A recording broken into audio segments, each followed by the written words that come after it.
Hey everyone, and welcome to today's stream. I'm here again with Eric. This is another QA session. You can ask us questions here about the game jam multiplayer of Photon, and we will answer you. There is about a week left, I think, until you have to submit for the global game jam. So yeah, it's the final sprint. If you have questions, now ask us. We can help you out to make sure that you manage to finish whatever you're working on.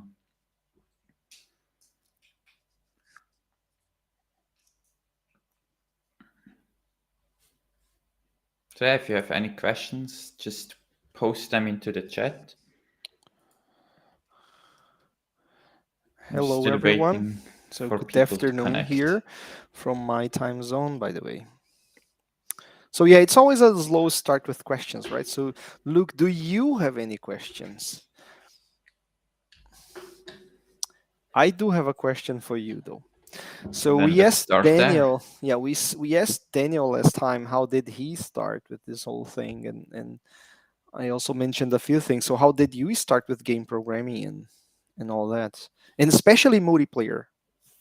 Oh yeah, that's a good question.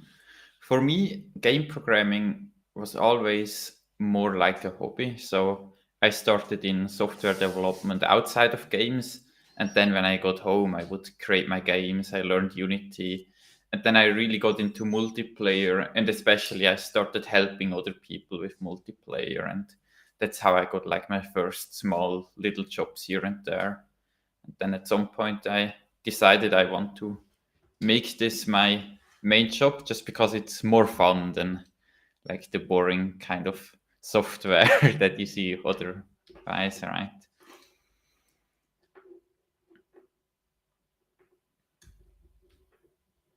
We do have a question Yes. by Rakesh, which is what we're making today. We're not really making anything specifically, we're just here to answer your questions. But I can answer that question correctly. I am Ah, working on something, so that may be the start of something. But for that, I actually would like to show something here from my desktop. So let me reorganize some stuff here so I can do it.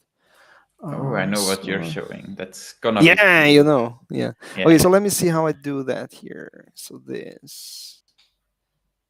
So let's wait until it shows up. So I guess yeah, I guess people can see my screen now. So I'll just press play here and then we see what it is. So, okay, okay, yeah, bunch of ragdolls, right? So why is this important? So this is r- quantum ran ragdolls, which means that they are automatically synchronized if you're running multiplayer. So I'd like to give a special thanks to Global Game Jam competitor nicknamed Foville, because I think he's from Australia, from down under, and we were chatting about he's just using basic Spring uh, joints with PID controllers to do a standing character with kind of like a ragdoll like let's say a rugby kind of game that he's building. And that's what inspired me to try this approach of, okay, instead of using super complex configurable joints to make ragdolls, which are a lot more expensive, what about just using basic spring joints and perhaps using some PID controllers to use a more lean approach for the other kind of restrictions and see how it goes. And that's what I'm doing right now. I'm testing it. So that's what I'm making. Because that was the question. Here's the answer. I can stop sharing now. Thanks for the question. Well, I think one thing people might be interested in is when you would go for an approach like this or when you would use another approach, right? So this is not how you would always approach a ragdoll in multiplayer on Quantum, right? Yeah, I mean, not only in Quantum, but in general in multiplayer. So ragdolls are notoriously difficult to do because they're already expensive even if running just locally. Just think about it. It's you're putting a dozen or more rigid bodies and then you connect them with a lot of joints and each joint is gets expensive. And when you have a lot of bodies colliding, you also have more expensive collision resolutions and so on. So you're putting a whole lot of effort on the physics engine. And whenever you are talking about a physics-based game, if it's single player, fine, because it's only moving forward. If it's multiplayer, you require it to do predict rollback. It doesn't matter if it's quantum deterministic or if it's fusion or any other state transfer based tech. If you need physics accuracy, you need predict rollback, which means you need what you see is what you get, physics with the same timing as the local character. You need prediction and rollback. And that becomes expensive. And ragdolls already being expensive, it's kind of like, okay, but it's also the holy grail. And but based on what you said, Luke, so what are the other approaches? So normally, the as a matter of fact, is that ragdolls are super nice as a visual effect. Like they feel naturally falling. They feel natural when they fall, and that's what we mostly use them for, which is to have this comic effect of when things fall, they fall in funny ways. So one of the interesting approaches to do that is in multiplayer is you just use local physics to run the ragdoll, so you do not really synchronize the ragdoll fully. So what you try to do is you try to make the main body actually be synchronized over the network. So it can either be, for example, that the main body is a fusion rigid, a quantum rigid body, meaning that it's always in sync. Or in fusion, you would synchronize the main part of the character as a network transform, running on the server as a real physics object. But then how do you do the ragdolls? You make the ragdolls fully local, so they're not really networked objects, or in case of quantum, you just make them local unity side physics only. And what you do is you make the main piece of the ragdoll, the center, the root piece of the ragdoll, which is normally the hips, you make it be kinematic and controlled by the other body, which is the either networked or, in case of quantum, the synchronized one. And you copy the positions of the synchronized one into this kinematic for the hips, and let the rest of the ragdoll be computed by unity only. So the ragdolls are not going to be really fully in sync, everything, but locally, to me, they look coherent. And they will still, the main position of the character and the main orientation of the character is still going to be coherent and synchronized, because it's derived from the single body that is still synchronized. So this is the most common approach that people use on multiplayer, I would say, and I've seen it used successfully in many titles. But what I'm trying to do here is different. It's really the fully synchronized ragdolls. There will be a limit. It would not be possible to do a whole lot of these, but yeah, it's fun to think about what you can do when you have fully synchronized ragdolls. And like this trick you explained, that really applies to a lot of things, right? So if you have claw physics or something like that, or animated bones which are animated by physics, right? Like a tail for an animal or something like that.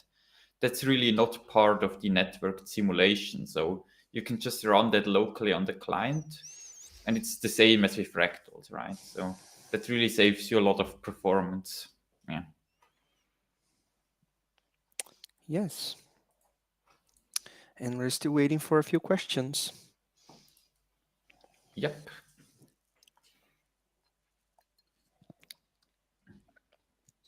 Luke, about Global Game Jam, have you seen any other? I mean, I've seen a couple of interesting entries myself. Anything you think is standing out? So actually, this weekend I had a chance to play a few of them. So Hmm. we had a little playtest session with Tim from the Global Game Jam, and we played a few of them. And I was surprised just by how complete those games were. So there was actual gameplay, and we had fun. So like one was like a 2D platformer brawler kind of mobile arena game where there were players in there and you fight each other, and you had like multiple weapons, there was sound effects, there was like a shadow fog of war effect where it hides, like it calls what you don't see in 2D, right? So there was like a lot of effort put into that. So I'm surprised by how far people are getting, because making these things in multiplayer is really, really hard. Yeah, I was also not really, I would say, surprised, but I was impressed by the effort done in terms of polish in just a few days. I mean, it's more because it's not what I normally do, right? So people start already from the visuals and from the polishing side, and then they write gameplay. I always do the opposite. I prototype gameplay with boxes and whatnot, and then I start adding visuals to make that look what it should look like what it should. But yeah, that was something else that caught my attention.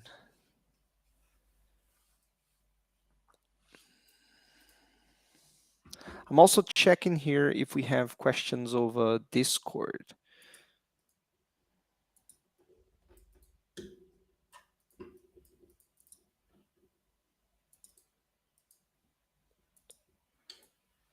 I think one thing we got asked a few times, and which we might want to clarify a bit, is what happens to people's quantum project after the game jam ends, right? Because quantum right now, it's only available during the game jam. So that's something we might want to comment on, Eric.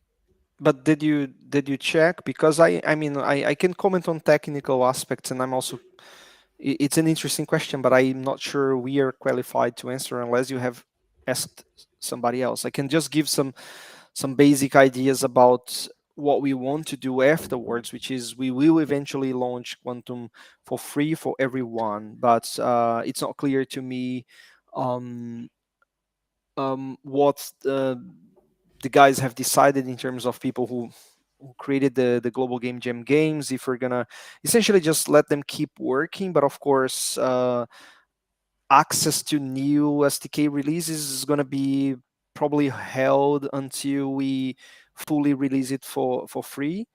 um, but yeah, I cannot say exactly what can be done with the games that are already done. I mean, what I can say is that we are checking here to at least let's say assure that the games can keep live, can stay live during this intermediate period, Yeah, right? So that's we'll just make really sure the we check thing, the right? legals for So that and so on. That's what we're doing here. But I cannot answer that myself. I have to wait for the answer from the rest of the guys. And then we'll talk about it on both Global Game Jam Discord and on our Discords, just to make sure everybody is on par. exactly. So more news will follow, but you don't need to be afraid. You're keeping your quantum projects. They're yours, right? They're your games. So they stay on your machine. You can still open them. You can still use them. Maybe not in multiplayer mode, but we will look into that. If you want to continue developing on a jam game, we can figure something out. That's just still a work in progress. So we will give you more information soon on that. Mhm. So we're still looking for questions. There are many people around today, so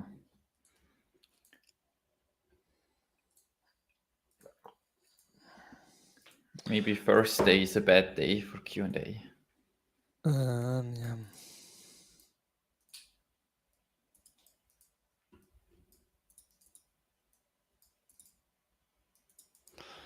Let me see here.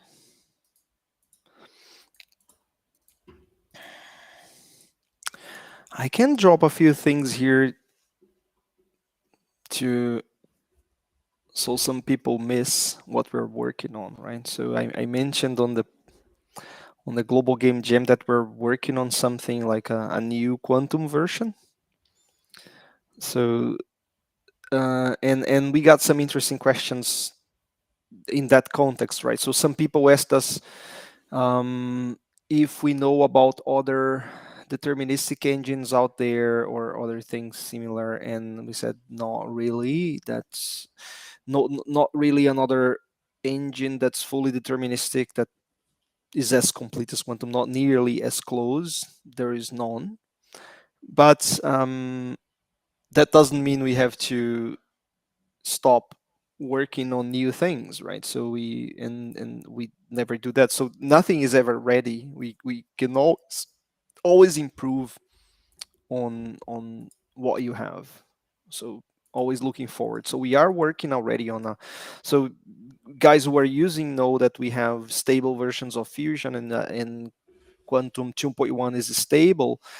But we are already working on the next generation version of Quantum, and there will be a lot of interesting things coming. But I'm not gonna say a lot yet about it.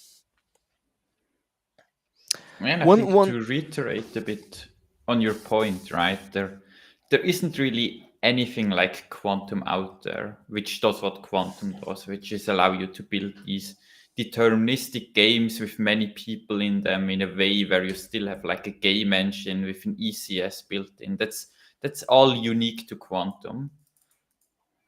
What you see sometimes is you see libraries which are deterministic on the same machine by nature, right? So, for instance, the new physics library from Unity, that's a deterministic physics library on on the your same own machine. platform, yeah, in Exactly. one, So no, that's a not one big machine, but one difference. platform, yeah, because Or one platform, yeah.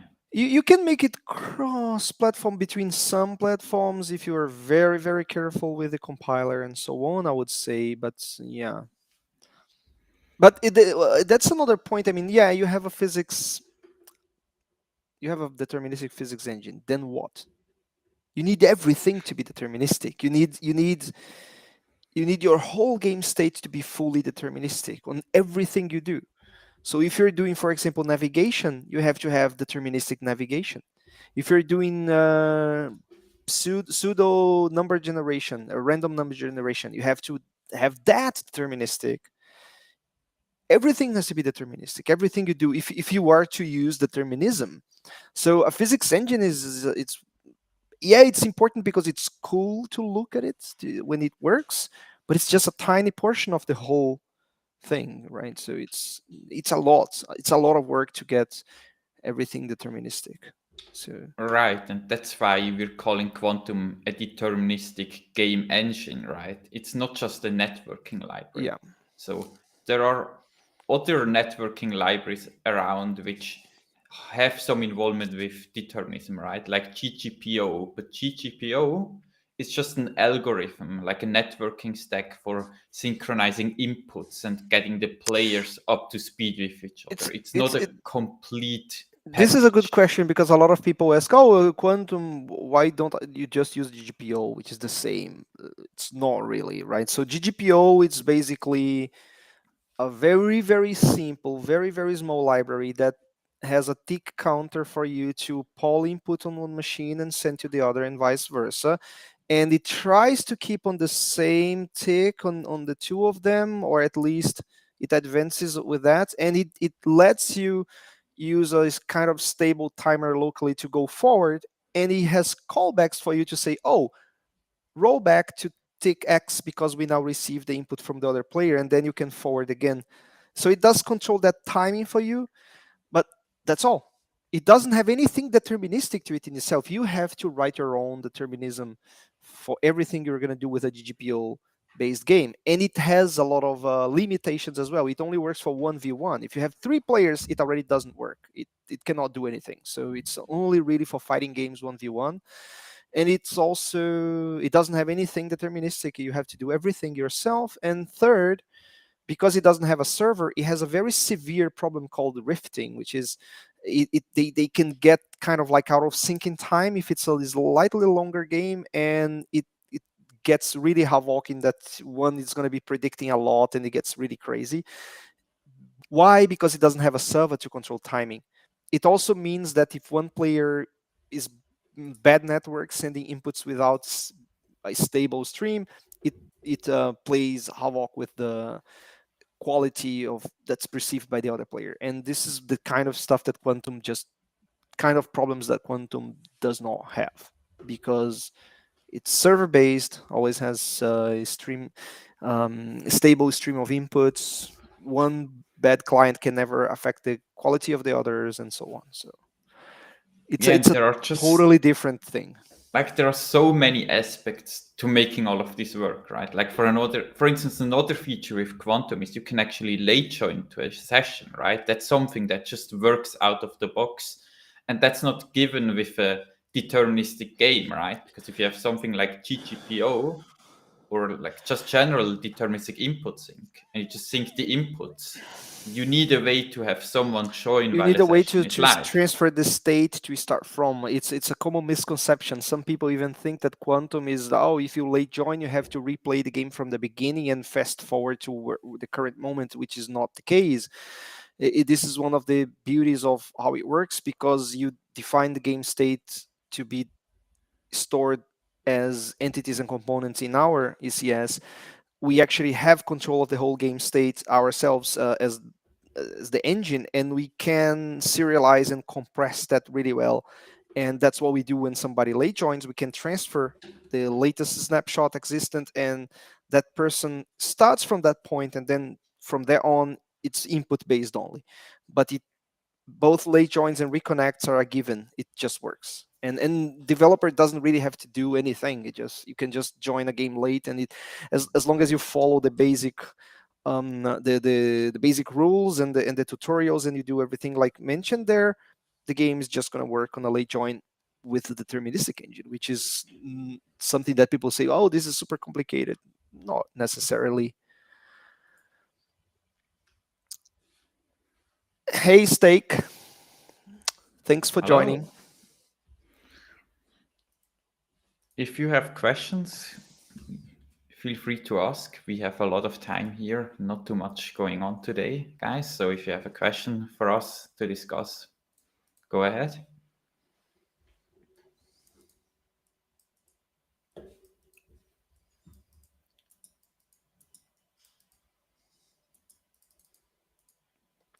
I'm again checking the Discord here.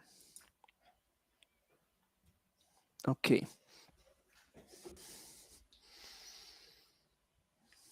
This is a really good question by It's been asked Busy. before, but No, this is specifically about the networking, right? So the well, question is, what is our favorite or most yeah. impressive networking stack that Co-op we have only seen, games like right? Phasmophobia good to be done in quantum or red also. Okay. Okay, there are two questions Two here, right? questions in here. Okay, so first one, my most impressive networking in the game is Stumble Guys, obviously, because yeah, try to do that. Try to get super reactive physics on mobile with 32 players, like certain Reddit thread, some developer of other games looked into the game and said this has to be fake multiplayer because it's impossible to have networked physics this reactive. Then he found out that the game even allowed him to invite his friends and play, and he never said anything anymore. So yes, it is one of the most impressive network games ever. You liking it or not, it is an impressive feature, and it is my favorite in terms of that. Other than that, I mean, I'm always impressed by MMOs with that, Oh, what they can pull off, especially the well-built ones, and the way the guys did all the networking on competitive shooters is always cool to play and impressive. But yeah, let me answer the other question. So, co-op only games like Phasmophobia, for example, good to be done in Quantum or Red Alert Solus? This is a very, very good question, Busy. So, no, I would not use Quantum for that game. So Phasmophobia runs on Photon, if I'm not mistaken. It uses Panarpan 2. Um, but if it was me doing it today, I know that when the developer did it, Fusion was not out. But if it was for me to do it today, being it such a streamer friendly kind of game, I would do it in Fusion player hosted. In that a person is starting a game and is playing with friends, or a streamer starts a game as a host and plays with the audience, because Fusion in player hosted mode is scales really well for the developer. You don't have to pay for dedicated servers, but it's still safe in that the person being the host guarantees that nobody else can do any kind of cheating. And why would I use Fusion and not Quantum for that one? Because that is a game about hiding information. You should not know about where the phantom is, the ghost is. You should not know where other people are, because if you know everything, if you scope into memory, you try to cheat, and it ruins the experience. The whole experience is about hiding information and you not being able to find it. So a host would have full control of guaranteeing that people would not cheat that part of the game if using Fusion in player hosted mode with interest management. That's what I would use if I would build that game now myself or a similar game. Um, Right, I would but the definitely host not can use still Quantum. cheat, right? Yeah, the host would still be able to cheat, but if the game goes super crazy and it's going about being competitive, that's a co-op game, right? So it's not competitive. But if you need anything to be like a tournament, then you go for dedicated servers for that part, and that's different topic, right? But that's what I would use. I would use Fusion for that one. Um, and Why not Quantum? Because Quantum being deterministic, you have perfect information in every machine. It's a byproduct of using determinism, so it works really well for physics-based games and things that you have a lot of interaction. It's one of the best possibilities out there, but if not the best. But it has this, I would say, weakness for that particular case, which is people, if they try to look into memory, they would know where the ghost is if the information is already available. So it would not be the ideal. I would not do that particular game with Quantum. Also, by going player hosted with Fusion, you do have the option to switch to dedicated servers. Yeah. I know a game which is kind of familiar to Phasmophobia. It's called Dead by Daylight, and it's an async co-op kind of game. And I think they had a similar thing where it was a 4-player game, and one player should really hide the information from the others, but it's not always the host. And then by switching to dedicated server mode, once they got launched and got enough traffic that cheaters got interested in it, right? They could really prevent that and keep the game running. Yes, it was more expensive, but it's still a viable option. It leaves you that path open, which is attractive. Yeah. I'd like to just say moin to Filippo here. Thanks for joining. Filippo is a friend of mine, so he's joined our stream today. Okay, so let me do another scan on Discord to see if we have more questions. Okay, not here. Okay, Discords are clean.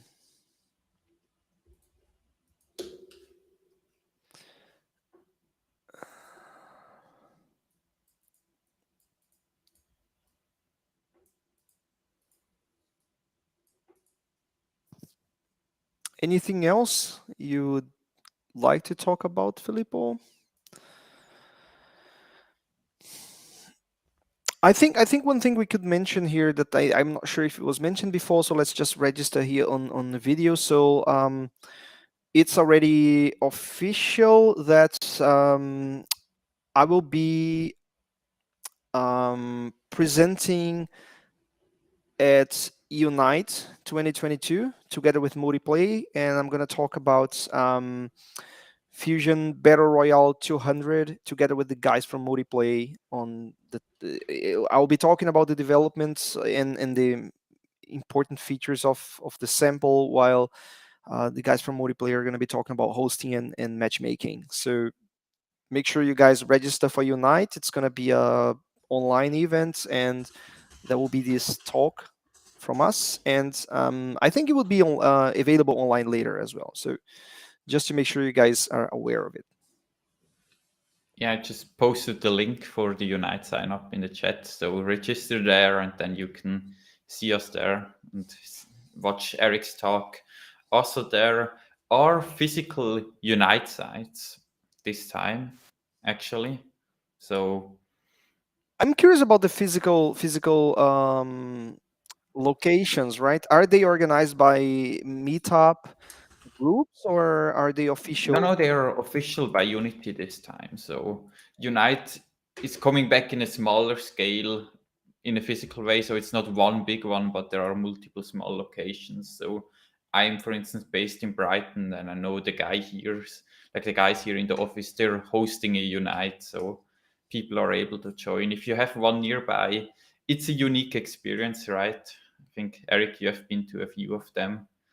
It's just something nice to meet fellow Unity developers there. Yeah, I've been to a few Unites. LA, Copenhagen, Berlin, Unite Brazil and São Paulo, and I actually helped host one Unite Brazil back in 2015 in my hometown Teresina. So it was cool.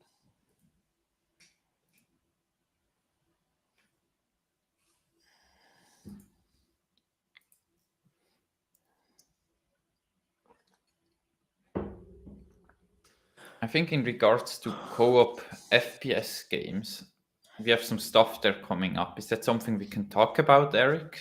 I think Or so. Perhaps I should show something. ooh, Let me see what we have here. so you guys might get a really unique showcase here. Okay. No, not this one. Let me see if I can show people who are in this picture here. I think so. Yep, can show this one. So let me see.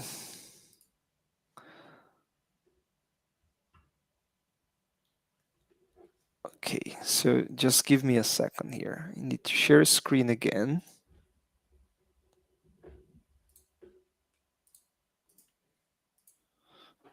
Sorry, I'm super confused here with all my screens.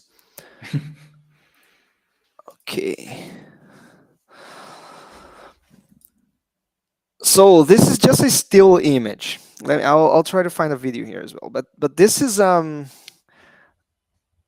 our new Fusion sample that's in development by a studio called Bitcake. You guys may have heard about them. They have a nice game called Holodrive, and this is a new co-op shooter sample built in Fusion, and it's meant to use player hosted mode. And so this here is one of our guys, Tim. You guys know Tim from all the streams. He is playing the game from his Steam Deck, and we were also playtesting this together, and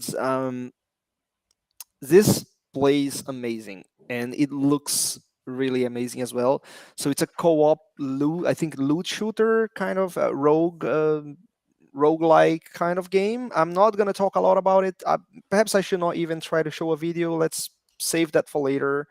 This is going to drop soon with nice stuff to show about. It showcases a lot of cool stuff you can do. Super fast paced shooter, and I'm not going to talk about the abilities you have because they're super cool. So let's save that for later. I'm just squeezing some stuff here.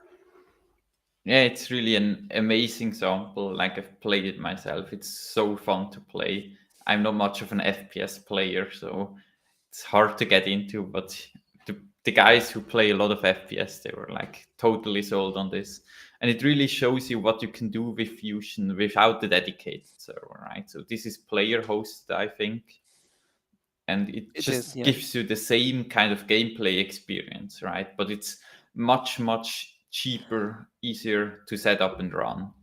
Also remember that we've done plenty of playtests of BR200 hosting the game from it is one of the PCs it has it at home, right? So we've done 20, 40 player games with the BR200 sample running from his home many times, right? So it was just so yeah, of course you're not going to be able to run like 200 players from home, but because of bandwidth, and of course you would need to run in dedicated server mode for that. But it's amazing what you can do with player hosted as well, right? Yeah, especially like games are getting more and more GPU bound, right? So it's not really that big of a deal to run that additional like server or authoritative gameplay on your server often. Like most of the time for smaller scale games, that's absolutely no problem at all. We have a few I'm new people around, so if you guys have questions, just post them into the chat. We're here to answer them for you.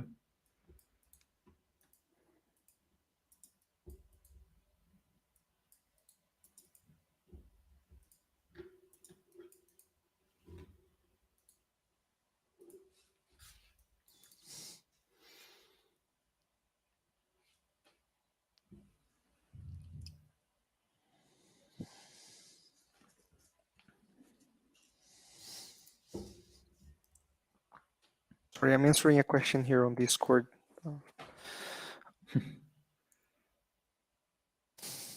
Oh, this is a very good question by either. I'll look at it in a minute. So Yeah, just a second here. just gonna start. The question is whether there is any guidance on what the appropriate tick rate is to select for your game. And that is a very good question, especially if you're running dedicated servers or if you're running on a platform like mobile, which is very performance restricted, then selecting the right tick rate is important. Now, usually the advice I'd like to give to people is just look what's out there in the space.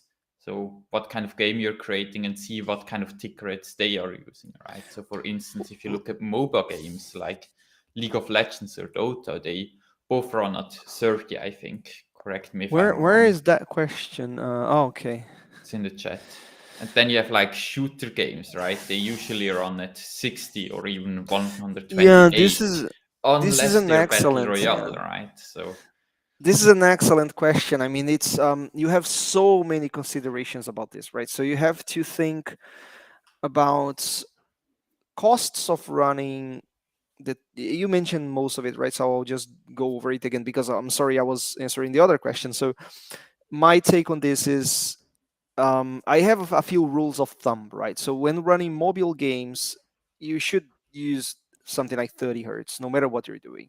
I mean, if it's a game that can be even lower, go even lower for the simulation and network rate. But normally, I mean, even for a physics-based game, I would run 30 hertz on mobile for simulation. It's a good compromise that because rollbacks they're more stable and so you don't have a lot of prediction and you know that in mobile you have more network instability and so on. So and the other aspect is going to be bandwidth, right? So the higher the tick rate, also normally higher the bandwidth you get. And notice that none of these affect the rendering rate. When you have tick-based libraries like Fusion and Quantum, the rendering rate is smooth to whatever is the rendering rate you choose to do on the device because we interpolate or you can extrapolate the visuals to match the rendering rate. So it will be silk smooth to the rendering rate still. What changes is the reaction time of the inputs. That does change on the different rates. And of course, the stability of the simulation, especially on physics, it's much better at 60 than it is at 30. But yeah, it depends a lot on the type of game. Luke already mentioned good examples in terms of competitive shooters, 60 and up. Normally, battle royales run at 30 and low. BR200 is a showcase of how extreme you can do stuff with Fusion. Because it runs 200 players at 60 hertz. It doesn't mean you have to do that. For example, if you want to just be like current Fortnite's the something like that, you can just lower it to 30, perhaps put 300 players instead of 200. And because in the end that's going to incur into CPU costs on the servers and you should do your math and see what makes sense for your game. You do not have to go the most extreme. yeah, and a very good tip there is that's something when I started with multiplayer, I made that mistake is to design your game in a way where it can really support any tick rate. And by that I mean write it so that you can adjust the tick rate later. And we're already doing a lot by like we support you a lot with that already. So in Fusion or Quantum, you can basically just adjust the tick rate in the config and most things will work. but you have to make sure on your side in your gameplay logic that that's also the case. And there are a few things you can trip over. Like, for instance, you can apply force to a rigid body instead of an impulse as a force, and then that will depend on tick rate. So there is stuff like that. And there are things like, let's say you have a config asset which times something, right? You can time something in ticks or in Or real in time. I seconds, would and put in time because then then it's exactly. independent on tick rate. Yeah. I want to show something because Derp also said there it's simulation physics heavy 8 player. That's not really a lot, right? So that does not mean you have to run 30 instead of 60. I think it I you did not answer I you did not say Derp if you're using fusion or quantum. Because if you're using fusion, we've said this many times here, what limits physics prediction performance in fusion is not fusion itself, is the fact that physics is not designed for predict rollback. What is expensive is physics, the physics engine on Unity. And then there are a few tricks you can do to alleviate the predict rollback cost. You can consider marking as kinematic bodies that are not meant to be predicted locally all the time. So you limit the number of bodies that you are actually computing physics over and over during rollbacks. And that would give you a good overall thing. When you're using quantum, 8 players 60 hertz is really fine for a PC game. I want to show something again, so let me share screen again, Luke. So sharing screen, please show this. I want to show this here because this is something that we've been working on with quantum. Let me see what's gonna show up here. I did press play. Okay, here it is. You guys see this? So this is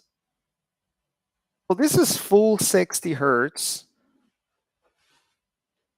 vehicle physics with combat, with super accurate shooting, with yeah, and this is running full 60 hertz predict rollback. I think we can put 16 players just fine here. All depends a lot also on the platform, and everything is really physics based here. It's really, yeah, you can rock climb. Yeah, and like players can collide with each other, and that all Yeah, just everything works is fine, right? WYSIWYG physics. Yeah, I'm playing solo here, but this we did a lot of play tests with this, so yeah, this is a sample. Yes, if you guys It will be, recognize, right? So right? this is based on a game called KO, who is on Steam, who was built with Pun before. So the guys are reworking this game. It's gonna show up at some point. You guys can see it's gonna be based in Quantum, but part of this is also gonna be a sample for Quantum, a subset of what the game is. Of course, the actual game is gonna be a lot more stuff, but this is basically ready, so we're gonna give this to Circle subscribers very soon. If anybody who's a Circle subscriber wants to get access to this, I believe we can already share. So yeah, did not work on this alone. I mean, I have to give credit here for the guys at the KO team, especially to Marco and Brian for the assets, and also for Brian worked a lot on this here, and also to Robin Hub, who was the co-developer of this with me. So it's a super cool thing. I want to show something on this one here. So sorry, let me get one more thing Sure, here. we have So I time. think I can do it from, yes, here. Oh, So you want where's to the show the other? six-wheeler? Yeah, one eight Nice. wheeler. Oh, So the aux prototype and the aux. I think I need. Oh, yeah, the aux that and machine gun. Where is that? Oh, the cannon. I think it's the cannon thing that I have to use for this guy. Yes. So let me see if this works. So this thing here is super cool. So this is a it's an 8 wheeler tank that you can play around. I wanted to highlight because the physics actually works for the 8 wheels, and the back wheels turn in opposite direction, and it actually that's how the turns are done. It's based on the physics of all these wheels and everything. And this is also an open wheeler, which is notoriously difficult to configure and handle. And yeah, it works just fine. Super detailed suspension and everything. We're super proud of this thing. Yeah, that's really Wow, I impressive. flipped it. Like getting Yeah, car yeah, physics right, people underestimate it, but it's yeah, no easy task at all, especially not in multiplayer, right? yeah. We should consider hosting a playtest of this, right, Luke? Oh yeah, yeah. Yeah, yeah. That We sounds can like a stop the fun screen idea. share because I want to check if we have questions here from the guys. So, okay, let me take a look here what the guys said while I was rambling about. So, There was a question by Joseph, which was okay, so about Derp what already. researches we would recommend to learn about networking architecture or software development in general. Okay, So that's a like, good question, right? So, okay, so let's talk about backgrounds here. Luke, do you have a university degree? I went to university, but I never finished my degree. So you're midterm, which is interesting. Yeah, yeah, We just was there for 2 years. our lead architect never went to university, and he's the best programmer I've ever worked with. So not necessarily. I have university degrees and I went to grad school as well, but it's not necessary for you to do. I think what is important is for you to learn the right things. And by that I mean I think it's still important for game programming and network programming to have a very good background on stuff like C and C++, not because you're necessarily going to use it, but because it gives you such a good understanding of how computers and memory work, and that helps.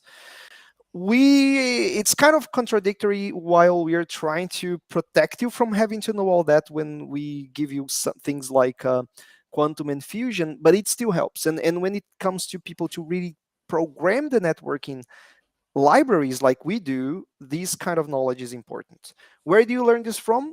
It's the basics. I mean, get the Corman algorithm book. That's one of the most important books you can read. It's the algorithms and data structures are the very, don't underestimate that. Study the heck out of it. Pointers, memory alignments. And that's also That's something some uni courses are very good in. At least my yeah, university, we learned a lot about data structures, about yeah. more of the low level concepts, and less about putting it into practice, right? And having that foundation can really help.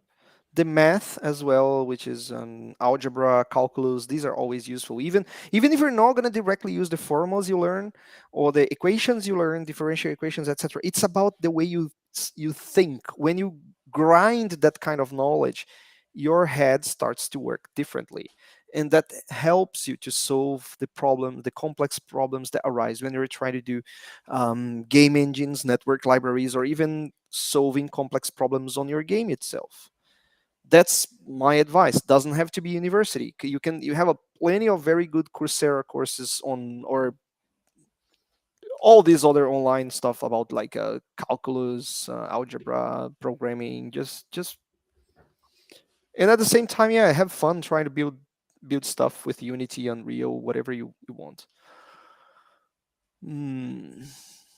Yeah, I think like a big part of it is just staying motivated, right? And having a fixed course helps. Having a clear goal, like I want to make a game, can really help you to keep going and learning, right? So just anything that helps. Like you can learn programming in so many ways, but it's really just about doing it, right? Yeah, I want to answer Anthony Chu question because it's a very good one. Yeah. Um, so does Fusion run in single thread or multi-threaded by default? If it's the later, like multi-thread, can we force it to single thread only? I want my game to run on dedicated server as many Unity instances as possible. So Fusion runs from the Unity main thread only. So and you say why don't you guys use multi-threading? Because we don't need to. Quantum is fast enough to run just from the main thread, and that gives you a very good thing, which is what you want to have. So essentially, you can run on a single bare metal that has multiple cores. You can run multiple Unity instances, and they're not going to interfere with each other much. Of course, you have to make sure you make Unity itself behave in terms of multi-threading, but Quantum is going to run from the main thread only.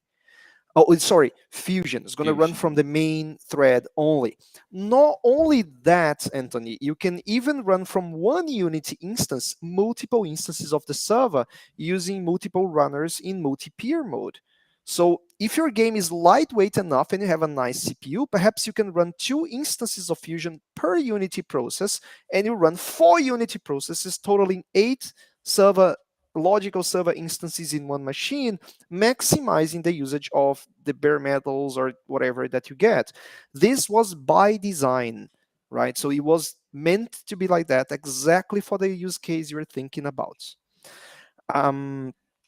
If you think about Quantum does not need dedicated servers, and because it does full predict rollback of the whole game state and it is a game engine itself, it's the opposite. Quantum does use multi-threading.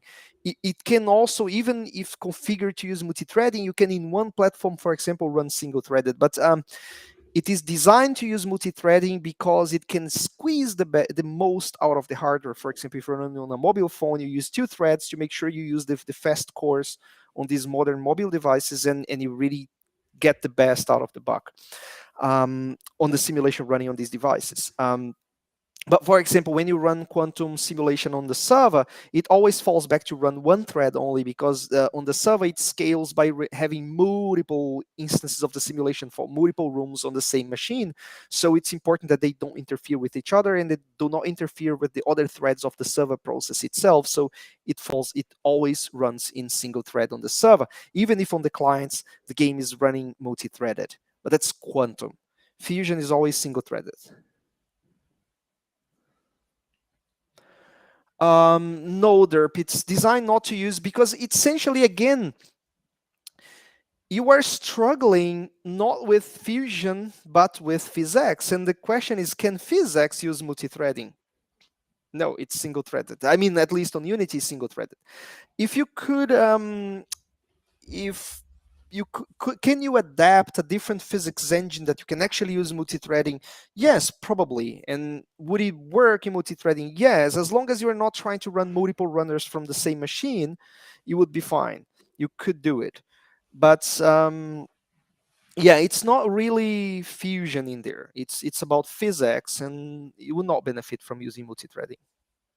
Right, like even if you have a game like the Battle Royale BR200 we had, their fusion only takes a small fraction of the CPU and the rest is your gameplay, right? So if you need more CPU performance, the first 2 steps are really optimize your gameplay and then look into multi-threading some of the more expensive systems there. Like pathfinding is something that games often move on to another thread and then they just run it asynchronously and poly it each time in the game thread. There's things like that you can do to allow for more players. Yeah, it of course becomes a lot more complex if you start to do that, but depending on the complexity of what you're doing, this may be a valid approach.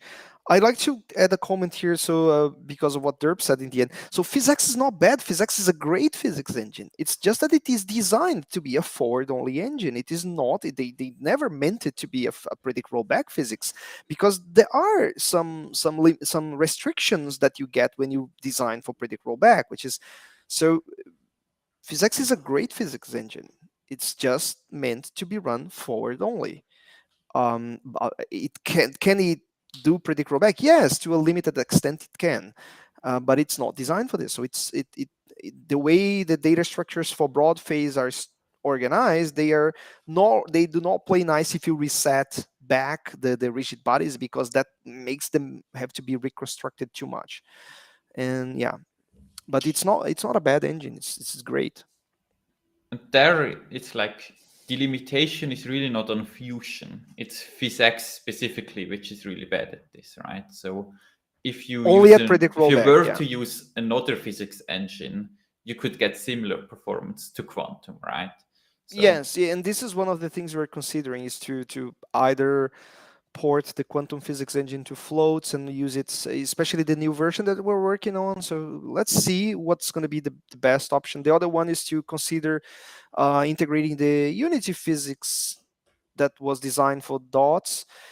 If it becomes stable and they really commit to support it, it could be an interesting option for us or for the customer, for a developer like you, to use it instead of PhysX, because yeah, that one was designed for predict rollback, so it would be much lighter to work under Fusion. We're keeping an eye on all these options, but of course, it's not yet there yet. So let's see.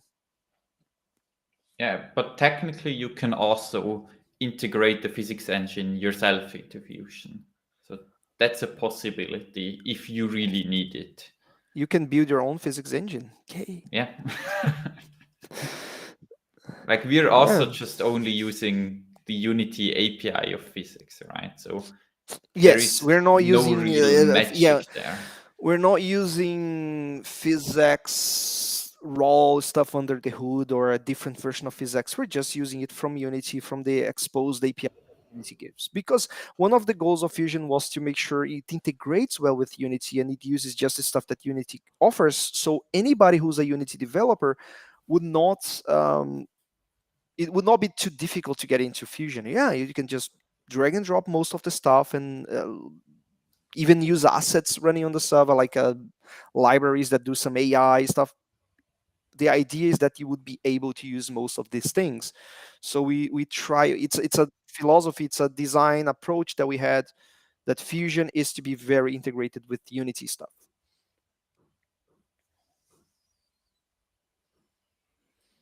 I think getting back to the question about threading and running multiple runners on a single thread, I think that's a question I've seen a lot of people ask, where it's like, should I run multiple applications on my server on a single core, or should I run one application with multiple runners in there?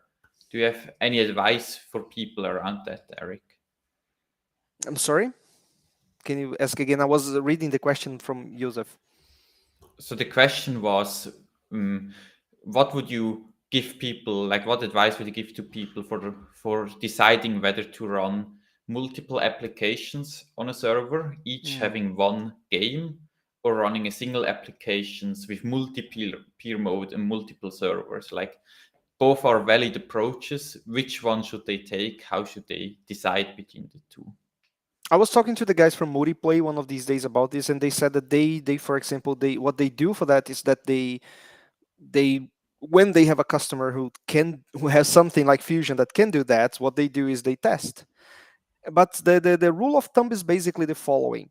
Um, Less processes is better. So the idea is that you should try to occupy one process on a single core. And if the OS allows you to do that, even do something called processor affinity, which is you try to make sure that thread, the main thread of that process, always runs from the same core. It doesn't switch, because that helps the L1, L2 caches to have the data always there and not switch context too much. And that gives an edge on performance. So first thing is, you get one core, one process. Do not run more processes than core. It's sometimes it's even less, because these things, Unity may have extra threads doing some background stuff that you might want to try to avoid those, but you try to normally get that around one process per core, or less processes than cores. And then what you do is you benchmark how much time of, for example, if you're running a 60 ticks per second game, means that you have a CPU budget of 60 milliseconds. So basically you have your runner there on your server. Check how much time your Unity update is taking. If your Unity update is in January, you clamp the frame rate to be 60 to try to match it's going to be a dedicated headless server, so you don't have graphics, you don't have anything like that, but the update is still going to measuring how much time it takes, and then it just waits for the next one because you're locking frame rate to 60. So for example, if you're taking only 5 milliseconds in average for your server stuff to run, even fully loaded, you can put 3 instances on one Unity process to accommodate 15 there. And then you make sure to test that 15 can really run. and or maybe you would just put 2 to be safe. But I would, at 5 milliseconds normally you can put 3, and you would be still within 16 milliseconds to make sure you can keep the 60 hertz. That's normally the best approach. You squeeze as much as you can into one process, and then you add more processes, one per core max. That's normally the rule of thumb, but the best thing to do is test. Yeah, and the nice thing about Fusion is really if you set up your game to run in multi-peer mode, switching to that is super easy, right? And now we're already out of time, so I But I think want we to will take at call least it with for at today. least add a comment to what Joseph said here. So he said a lot of cool things can be done with Havok physics in Unity. He said, I'm not sure if he's talking about the Unity physics, which was built by the Havok team, or the actual Havok engine, which is not really related to Unity itself, but you can it's now integrated. You can use it from Unity. Not I think it's not even necessarily meant to use with the ECS. um, we just didn't try yet to see use any of them with Fusion. We could. It's just that we don't have any customer asking for it because um, it's, I mean, especially the Unity physics. It's I mean, they are now calling a version that they just released a 1.0 kind of candidate, but is there anybody building really big things with it? If it is, I mean, we will eventually take a look at it, and nothing blocks you from trying to integrate now. But we are only gonna take a look at it when it's more stable, and it's like the Unity editor. We only start to really support it when it becomes an official version. We don't even look at the alpha versions. They have too many new things. It's great that they do and they offer access to it, but we just don't have the resources to do it until it's stable. Yep. Okay, I think with that being said, we are done here, right? Thank you all guys for attending today's stream. We will have another one next week, and then on Friday there is the deadline for submitting your Game Jam game. And we will also have a play session there with Photonians where we play your games. So make sure to submit it both to the Game Jam and then also to our stream so that we can play your game live here and experience it together. Yeah. Bye bye.